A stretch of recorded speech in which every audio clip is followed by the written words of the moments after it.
Life only hands me shit sandwiches. Men are all players. Women will take you for everything. Never trust anyone. This is the episode that I call Shit Magnet. Welcome to another episode of Hug Me, I'm Insane. My name is Perry Johnson, and in this episode, I am discussing negative thinking. So I think everybody has a pretty good handle on what constitutes negative thinking, but we might not necessarily understand how we land in this place of chronically assuming that things are going to go bad and that the world is out to get us and that it's an untrustworthy place and that people are untrustworthy and that, as I stated in my intro, life hands me shit sandwiches. And so let's talk about the origins of that thinking. And it starts pretty young. Obviously, family is a big influence on our belief systems and how we view ourselves. And some families have a more loving and productive way of dealing with communicating to the young ones than other families do, and to varying degrees. And I say that with a disclaimer that it's really important that we don't ascribe to the blame game, particularly with family. Because the fact of the matter is that whoever raised us, one or two of our parents or whoever it was also dealing with their own childhood stuff and are doing the best that they can, even when it seems by all measures that they're doing a terrible job, particularly if we're the ones ascertaining that they did or are doing a terrible job. At the end of the day, everybody is doing what they think is right. And so, again, because all roads lead back to the self, that leaves me with me and what I'm thinking, independent of any other messaging that I get. So I just want to put that out there for you to be mindful of as we discuss these sources of negative thinking. That being said, other sources are, of course, school. For example, I grew up with undiagnosed ADHD, and sometimes I was present in class, but a lot of times I was not. I was checked out. And sometimes I could focus incredibly well, and other times, if I was bored, again, I'd be checked out. And this affected my performance in the eyes of my teachers, in the eyes of my peers. It definitely affected my grades.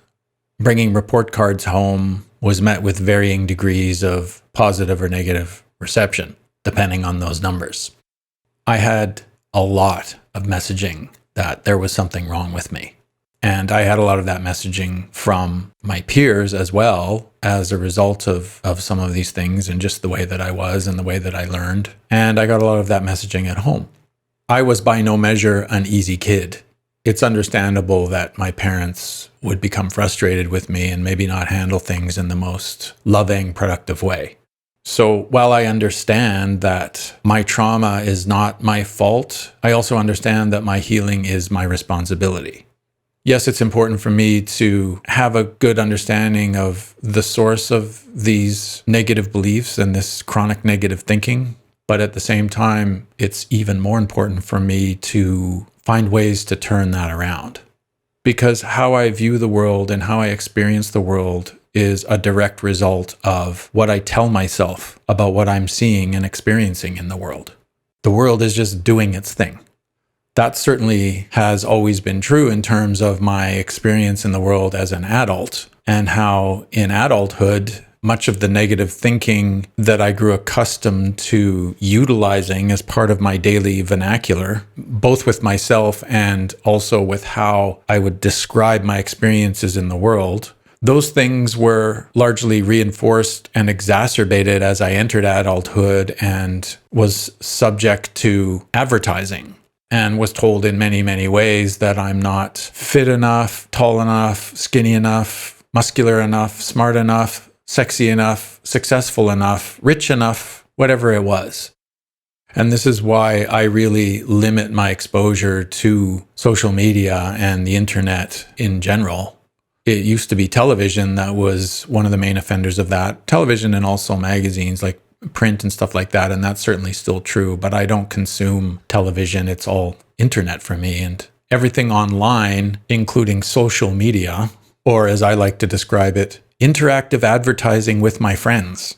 there is so much messaging there that tells me that I'm not good enough. And part of that is by way of seeing all the people that I know posting all the best moments of their lives. And when I compare that to wherever I may happen to be at in that exact moment, I may not be having the best moment of my life and can't help but to compare myself to this endless scroll of wonderfulness.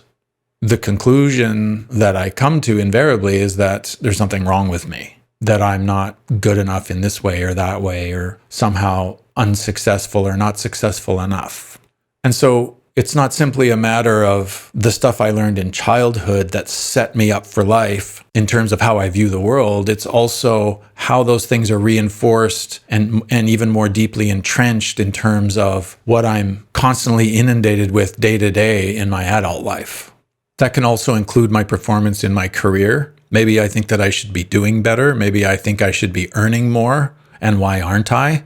My brain will pretty much every time come to a conclusion that the reason is that there's something that I'm not doing well enough, rather than accepting and honoring the fact that I'm on a trajectory and that my career has been getting better steadily for a long time.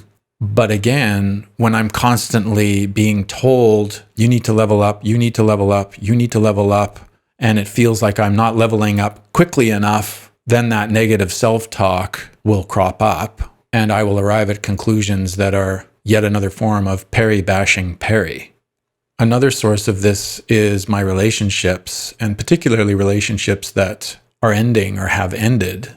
And I'm coming to the conclusion that the reason why it ended is that there's something wrong with me and that I'm broken and that I'm unlovable and I always have been and I always will be. And so all of this stuff feeds into each other and becomes this big tangled mess. This big ball of you're not good enough, you're living in a paradigm of birth, school, work, death, etc., etc. And the day-to-day conclusions that I arrive at in a given situation are little sort of mini manifestations of that greater belief system. That there is no purpose, things have always been shit, and things always will be shit.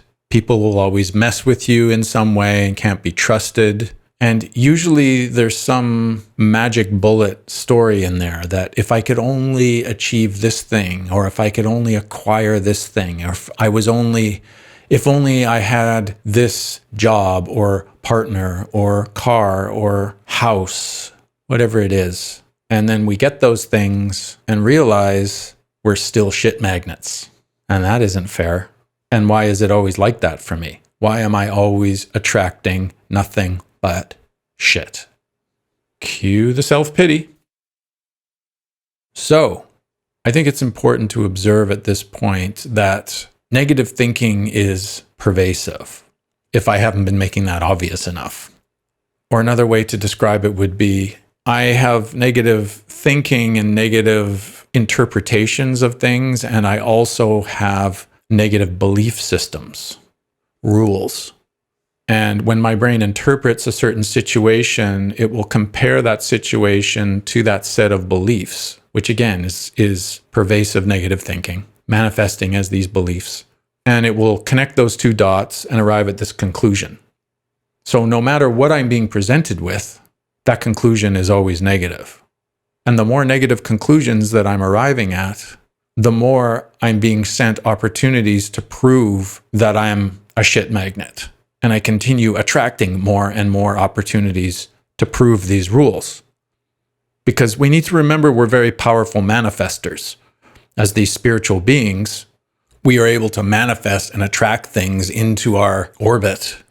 It's like this is reminding me of that story of the two wolves that we all have, the good wolf and the evil wolf, and they're always fighting, and the one that wins is the one that I feed. And that these things happening are a combination of things that I'm manifesting and the way that I am interpreting a given situation. I always like to remind myself that everything is here to help me.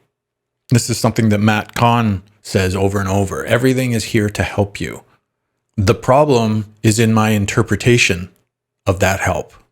I may be put in a situation that at first glance looks like yet another shit show, but in hindsight turns out to be me being shifted from one level to a higher level, which is always a painful experience. And the reason why it's painful is because I'm used to things a certain way. And when change is introduced to my ego kicks out fear. My ego, like every other ego on the planet, thrives on fear and resists change. And the one feeds into the other in a circle. And so things will come along that will be outside of the norm for me, or not in the way that I think it should be. And my brain will immediately come to the conclusion that, see, more shit. But in fact, what is happening is I'm being asked to pivot. And if I'm open to the lesson and can see the fact that the universe is attempting to shift me in a different direction and be open to that stuff and understand that everything is here to help me, all of a sudden, my world begins to transform. Now, whenever I talk about this with people, the first thing that comes up is, surprise, surprise, more egoic-based fear in the form of the loss of control. Because this is a very, very scary proposition. I'm talking about surrender, talking about the idea of asking for help and trusting that that help will arrive and being open to receiving that help in whatever way it's showing up. But that's not how the ego operates. We still need to put one foot in front of the other. We still need to do our due diligence. We still need to do the things. We have to pay our taxes and brush our teeth and make our beds and earn money and do all of those things. But within the day-to-day of showing up for life, our lives invariably will send us curveballs, or at least that's how we interpret them. And so what am I going to do with that when I interpret things as being different? Am I going to react or am I going to respond? Which would you rather do? I know for myself that whenever I act on my emotions, particularly something like anger, the results are always regrettable. And so the other piece to all of this is understanding what it is that I'm feeling, and that being introduced to the idea of change, however that's showing up, is going to push me into uncomfortable feelings. But this piece is crucial for understanding how to shift out of negative thinking, because what we're doing is we're observing the inner voice. And the inner voice, for me, like I define the inner voice as not just the messaging that I'm getting, but the feelings that I get pushed into by way of that messaging. Some of you may have had the experience of doing something and it was a mistake, and your immediate response inside your head is, idiot, or that was dumb, or stupid fucking la la la la la, whatever. Like it can vary, but I think that it's important in that place when that is happening, again, as part of the observer of our inner voice, to press the pause button for a second and recontextualize the situation. Because even if it's something like, well, we've made a mistake and that voice comes up, that's an opportunity for me to say, okay, hang on a second. I'm going to cancel that negative, whatever it was, stupid, you're a dumbass, whatever it was. And I do that with a very specific word. When I see myself beating myself up, I'll stop and I'll say, okay, cancel. I was taught to use the word cancel, particularly when I'm engaging in negative dialogue with myself, and replace it with what it is that I actually want. So I'm canceling the negative dialogue and I'm replacing it with a proactive, positive dialogue. What is the preference in this situation? 99 times out of 100, that puts me in alignment with what's actually happening anyway. Because again, things that make me uncomfortable very well may be an opportunity for change. And I'm being sent that opportunity by the universe, by that loving energy, to achieve exactly that. But the challenge is that that process is uncomfortable. And if we can really sink into that paradigm, that that is happening in every minute of every day in every situation, not just the big situations where we look at it and we go, oh, that was serendipitous. And some of us are like, oh, that was a God shot. I don't think that anymore. I think this whole thing is a God shot, as they say. It's whether or not I'm open to receiving those messages and can use them proactively, despite all of the bashing that comes up and the way that I interpret those situations, because those interpretations are always going to be distorted, because I'm always seeing the lens by way of those early negative messages that told me that I wasn't good enough, or that I wasn't smart enough, or that I wasn't resourceful enough, or that I was unlovable. And when that stuff gets set in childhood, it can become subconscious. And while it's difficult to deal with that stuff, those messages can be reversed. They can be replaced with a more loving dialogue with the self. Another thing that I'll do is I'll ask myself, wait a minute, is this true? Is this person not calling me back because they don't like me? Is that true? Have I not received a text back because they think I'm not the right person for the job? Or are they just in an hour-long meeting? Because the fact of the matter is I don't know. But my shit sandwich brain will arrive at the worst possible conclusion, because that's what it knows and that's what it's good at.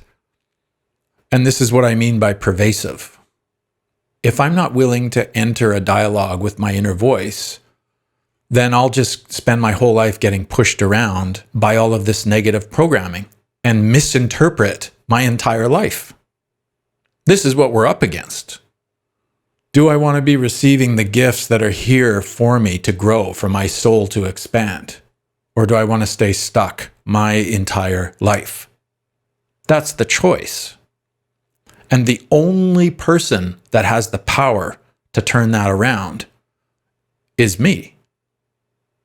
My partner can't do it. My boss can't do it. My family can't do it. The government can't do it. Money won't do it. Hot sex won't do it. Good food won't do it. A fast car won't do it. A nice boat won't do it. Nothing will do it. All roads lead back to the self.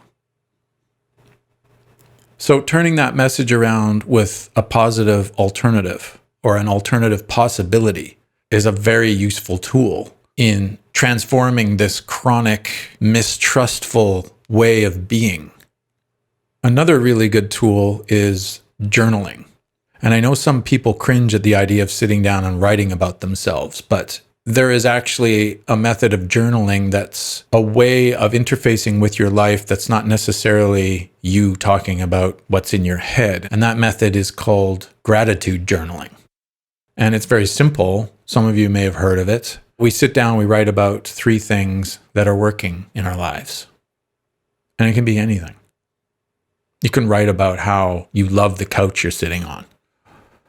You can write about this new friend you made. You can write about how relieved you are at letting go of an old friendship that no longer serves you. You can write about having a dialogue with a parent that didn't end in a fight. You can write about how the car that you have, even though it might not be the super fast hot car that you want, is still reliably getting you to where you need to go. The more we focus on what works, the more we attract what works. And I'm not saying that it comes to you like a magnet, like something out of some kind of a game or something, you know, money.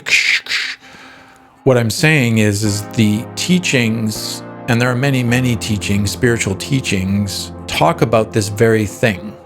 And I bring this up all the time. Heaven is within you. If you want to change the world, change the self. Another fabulous tool for engaging in dialogue with the self is meditation.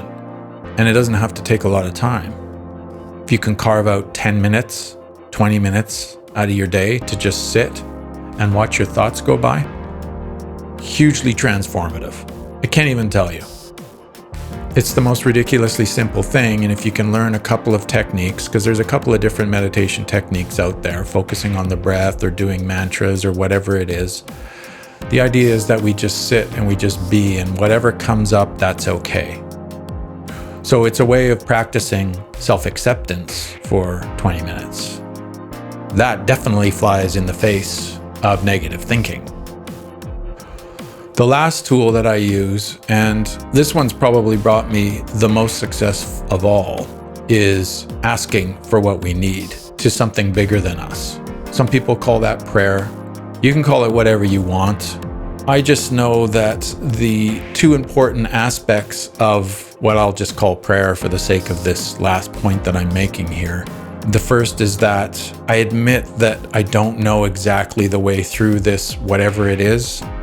And so in asking for help, I'm practicing two things. I'm practicing humility and I'm practicing surrender. I always have my prayers answered. Always. And again, this has to be something that's specific to my spiritual growth and not something ego-based like, okay, God, send me $1 million. When I can do that, when I can admit that I can't see a way forward or that I'm really struggling with whatever the thing is and ask to be shown a way forward, the divine always answers. Always answers. But again, I have to ask. So I hope you guys got something out of that. I'll end it there.